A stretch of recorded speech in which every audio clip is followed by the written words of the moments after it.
complacency and my apathy, and it was only slightly before the re-election of Donald Trump and the atrocities we're seeing now.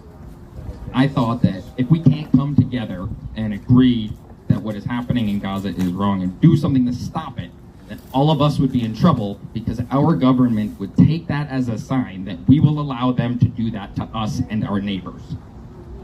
I knew when he was reelected that it was going to get much worse for our most vulnerable communities, from our trans neighbors to our immigrant neighbors, to activists like us, and even just union members. Unfortunately, this was easy to see. I'm sure some of you thought it as well, and we were right. Now, we know that the conditions in these concentration camps are atrocious. In many cases, they're deadly. But in all cases, they are oppressive, and they are intended to inflict pain and suffering based on extreme racism and hate. In my opinion, it doesn't just amount to torture, but to terrorism, because they inflict this oppression on the basis of political gain. And that needs to be clear. This is not about immigration. It is about politics, and it is about white supremacy. So they are just punishing those that they disagree with. In a very real way, the US government and ICE is a terrorist organization that uses fear to try to silence all of us. Now, in here, we see tuberculosis, rampant illnesses, tainted water and rotten food, forced labor, complete blackouts of communication and access. And that brings us back to the politicians. Just this Monday, our senator, Democratic Senator John Hickenlooper, came here for a fucking photo op. He posted about it. Thank you. He posted about it on social media immediately, as if he had come here and done something important and good for the community, something brave, by just showing up and doing below the bare minimum of his job.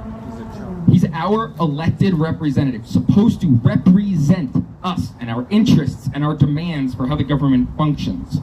But John Hickenlooper, I'm sorry to say, is a giant piece of shit. He came here, he asked to see the records about tuberculosis. They said no. He took his photo and he went home. He's a senator. He's one of the most powerful people on this planet. And the workers in here, not federal employees, not elected representatives, they told him no, and he said, okay, I'm gonna go home.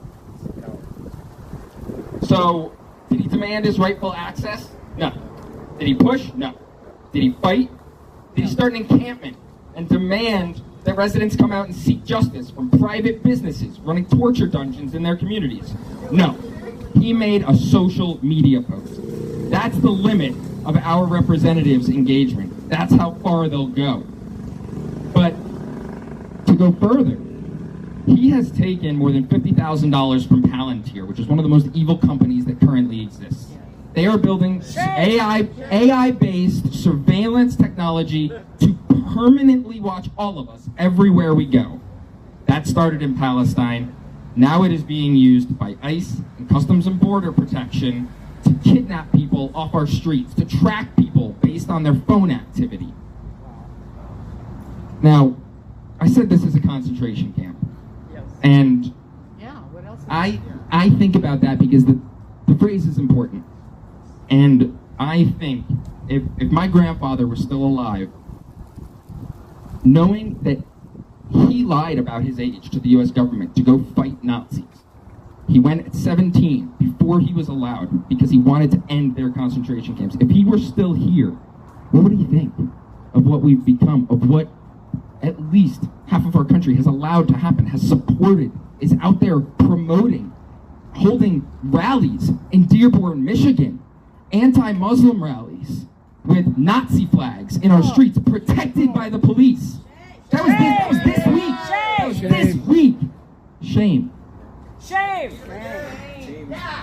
So, when we come here, we can't break into this facility. We can't get inside. Often, people who come to have conversations or even do phone calls can't get access, or they find that the people they're trying to reach have already disappeared.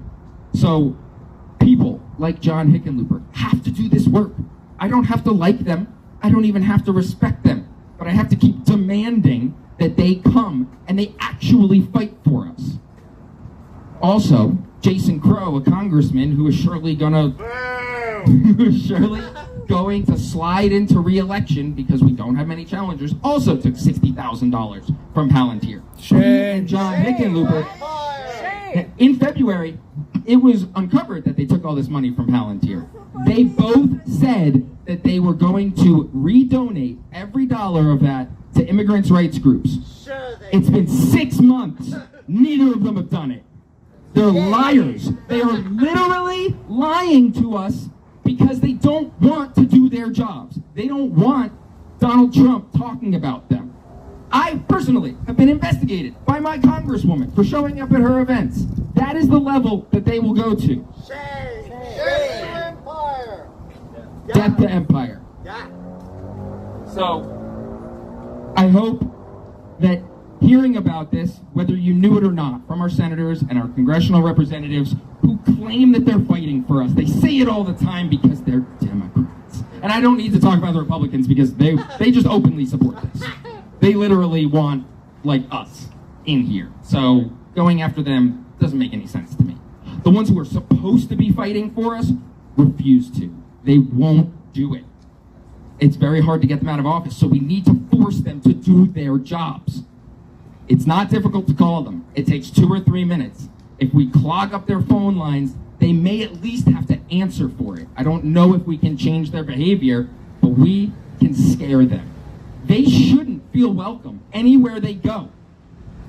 And the people who work in this facility, some of them ex-cons, can't get other jobs. Personally, I don't care. Get a different job. Quit your job! Walk out. So, we have to keep fighting. And as Jeanette said, it's up to all of us in every activist community to fight together to end the oppression and injustices growing beyond comprehension.